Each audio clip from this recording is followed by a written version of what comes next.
I'm saying hello today on a gorgeous August the 2nd, 2012, from beautiful Ontario, about an hour east of Toronto, very close to the village of Millbrook, and I'm sitting here with Robert Winslow, who is the founding artistic director of the Fourth Line Theatre. Hi Robert, nice to meet you. Nice to meet you. Great. I've been here 2 years ago and I saw your production, The Right Road to Pontypool. I absolutely loved it. Yeah, it was I great. think the concept of a barnyard theatre is really, really unique, and the fact that you focus on local Canadian stories is wonderful.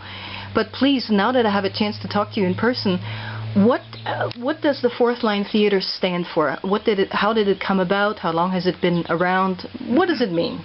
Well, it was founded in 1992, and our founding mandate was to preserve and promote our Canadian cultural heritage through the development and presentation of regionally based, environmentally staged historical dramas. Okay, so there's a lot in that statement, but basically telling stories about the region and its history, and in the space where a lot of these historical events happened, in the region where they happened. So it also, I have a strong connection to this farm, because my great-great-grandfather came here around 1850 from County Fermanagh in Ireland, and we've been on the farm ever since, our family. And in 1990 my mother passed away. My father passed away in 1975, and I wanted to keep the farm, but I didn't really know how to keep it, because I had been involved in theater since the late 70s, and I didn't have any real skill in farming. So the concept was to put on the plays here on the farm so I could continue to be an artist and an actor where I actually most love, which is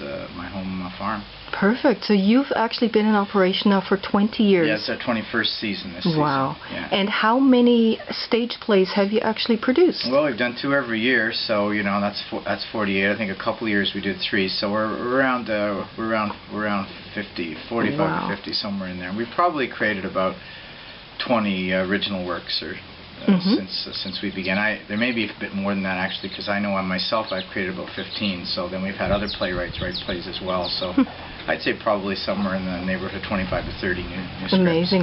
It must be a very interesting process actually to come up with the material that you're going to cover in the next play. How does that process work? Well, we usually start with what we call a community reminiscence, where we seed a writer to start working on a project, and then we gather community members to talk about the history that's involved. In some cases the plays are about a period of history and there's no one living who can talk about it, but in most cases we can bring together people to share memories. For example, there was a playwright here last night that wants to write a play about a bomber squadron in the Second World War, and so we would gather veterans of World War II and we would get them talking about their experiences. So that's generally how we work. And if there isn't an oral component, then we send the playwright to archival research. And so there's a documentary component to all your projects. They're based on real life and real history, real people and events. Yeah, we bring people, in a way, we bring them kind of back to life in a strange kind of way. Yeah, that's interesting. And what is your diameter of the geographical region that you cover in terms of the topics that you put on? Yeah, well, specifically, closest to our region, there's sort of 5 centers. There's Peterborough, there's Lindsay, there's Cobourg, there's Port Hope, there's Bowmanville. But our stories can radiate out further than that, I'd say, to, this side of Toronto. We did a play about Camp X that was in Whitby, and I think we could probably do plays up to Trenton, that area as well. So, I think it's probably, what would that be, maybe 100 miles around.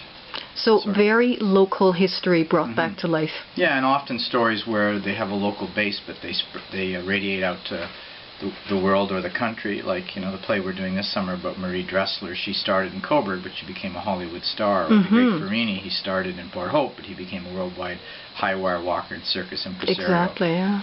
And sometimes it's just about local institutions and local people's stories. So, a play about the local branch of the Women's Institute or the local one-room school, those kind of things. So, or local fairs. So, every community has such a thing, but we would focus on our community and research it, and then there has a kind of a universal resonance because people have gone to one-room schools all across Canada. Exactly. Or had gone to a local fair too. So the specific really connects with the universal, and that's probably your easiest way to the universal. Exactly. I mean, these are stories that people from different places can relate to, not just local Ontarians. Oh, absolutely. And you can do different themes. I mean, when we did a play about Bernardo children, immigrants to Canada, people came to see it, and no matter where they came from, they found it connected to them, whether they come from Holland or France or England or whatever, they found that the story about being a child immigrant in this country resonated with them, you know. Exactly.